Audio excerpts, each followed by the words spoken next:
Hello Pisces, you might notice that there is not an intro on this video. Trying to decide whether to keep it or not. Is it yesterday's news? Do you like the little intro?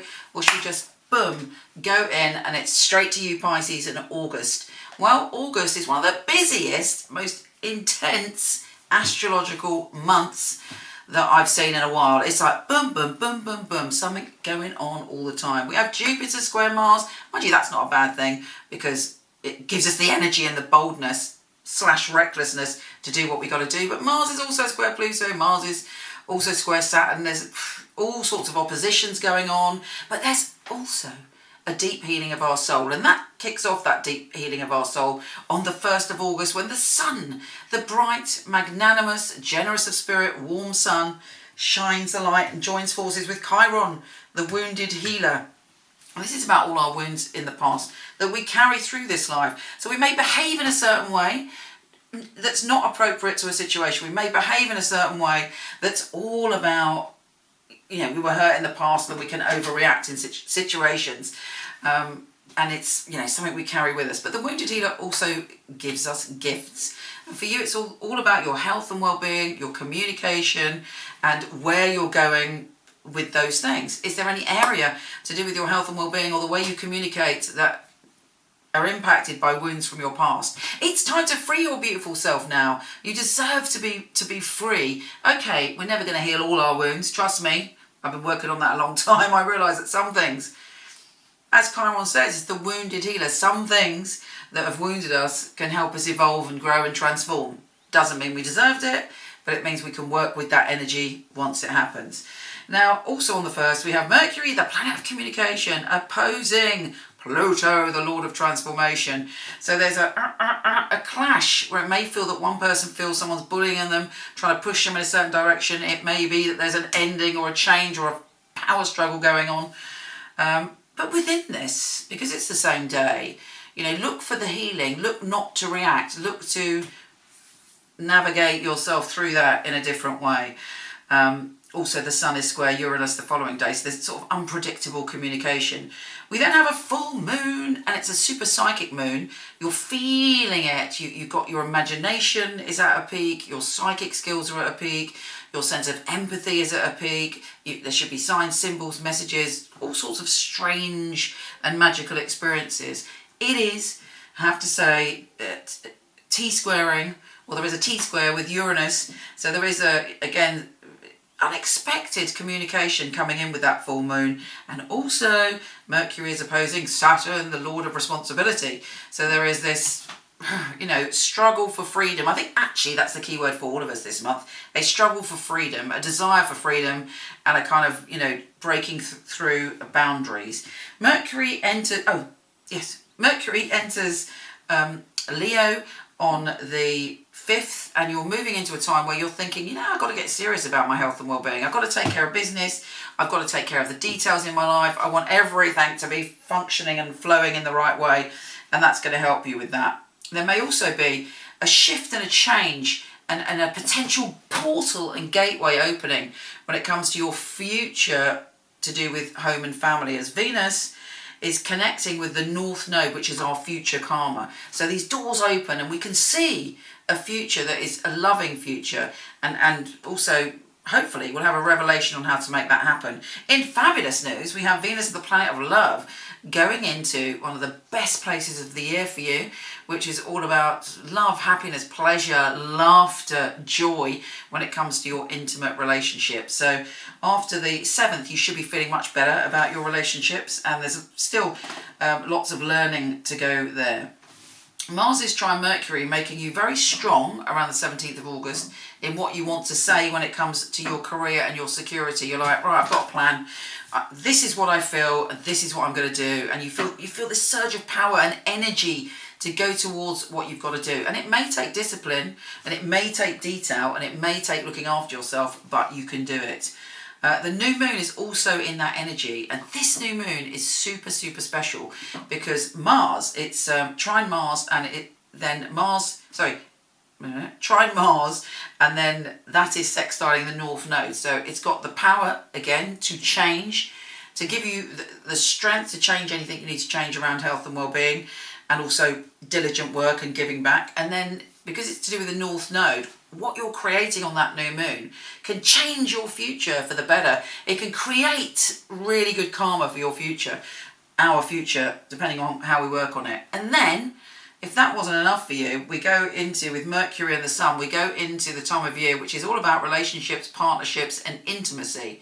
There's a good chance that you will have a great intimate relationship, fabulous romantic connections, and yeah, there's all this intensity going on here, there and everywhere, but you are opening to exploring relationships on a new level and encountering people on a new level, and you've got a healthier attitude to yourself and hopefully a deeper sense of self-love. Probably one of the biggest things for you this month is when Venus trines Neptune. You get me?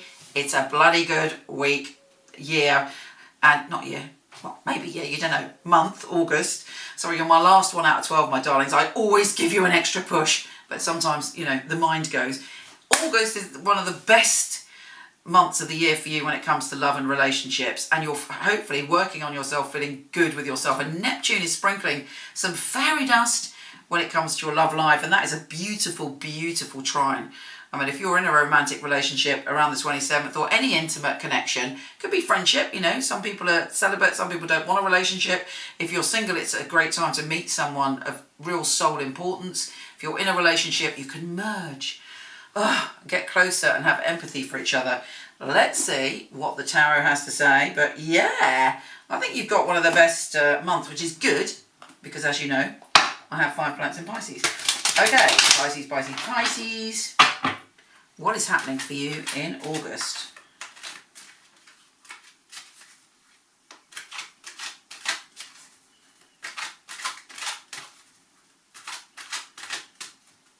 Pisces, Pisces, Pisces. Okay, Pisces. Yeah, it looks like there's a shift for you when it comes to abundance.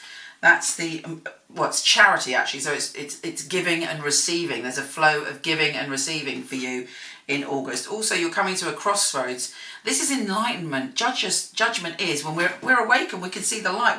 Suddenly we get it. There's a shift for us, and hopefully that's that North Node energy and that Chiron energy. You're going to see the path you need to take. It's going to be obvious, and once you see it, you can't unsee it. It's time to, you know, you've come to the crossroads. You've come to the breakthrough point in August. Yeah, and now all you've got to do is jump. The Fool is my favourite card in the deck because the Fool knows it all, has total faith in the journey, and will spontaneously leap where they have to leap. Fully aware of the cycle of life, fully in trust of their life path. And those are 2 major arcana. They're the big ones for you. You know, so that energy is very, very strong. You might be a bit exhausted, a bit knackered, a bit, oh my God, I could just sleep, you know, through everything we've been through recently in the world, or in your personal life. There may be some grief and some feeling that you're tired, but the Fool is leading you away. And what is the Fool leading you away from? Somebody that hasn't been honest with you, somebody who has been telling porcupines, someone who maybe has been, you know, a little bit treacherous, and that wore you out. But you are, and don't forget, these 2, Judgment and the Fool, are the major arcana cards, so they're more powerful than the 7 of Swords, you know. It looks to me as if you might have to cut off from someone. End of the story, you know. Let Pluto do their work, and then, you know, yeah, it's going to be hard work, but you're onwards onto your next adventure.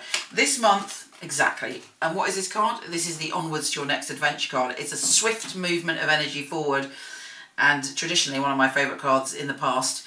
Not so much now because I love my life, but you know, when I was younger, when I got this card, I get really excited because I knew positive changes were coming.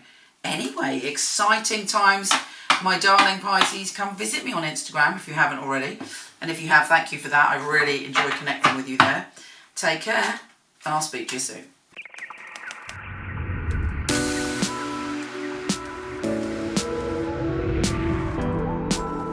Hi, gorgeous. Before you go, check out my new film on my fabulous psychics. A lot of people ask me for readings. I don't do them anymore, but for over 20 years, I've had an award-winning team of psychics that I truly hand-pick. So check out the film, let me know what you think. The purpose of a reading, I feel, is very much to inspire people and to empower people. It's about hope. It's about guidance. Using a phone or being with you, it will be the same because the matter is spiritual. It's very important for me that the client feels spirit with them. So it was a psychic reading. I don't remember the readings right after because it's not myself giving that, it's actually coming from spirit. And it is a bit like a three-way conversation. I've got the person on the phone, I've got me, and I've got another voice that's telling me things. I even shock myself, things that I come up with, and I think, how did I get that? I'm channeling messages only for one purpose, to help people.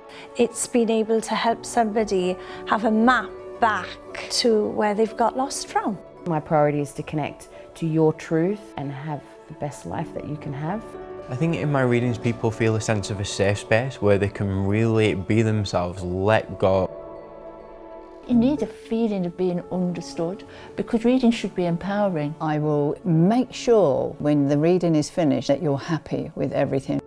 I couldn't do anything else. It's part of who I am. It's what I came here for, obviously. And when they come back and tell you they've got their dream job or the love of their life, that really makes me feel like I'm valued. I love to hear a sigh of relief. A lot of weight has been lifted off their shoulders. We have the answers that we are looking for within ourselves. I know I have the tools to help you. Everything begins and ends with you.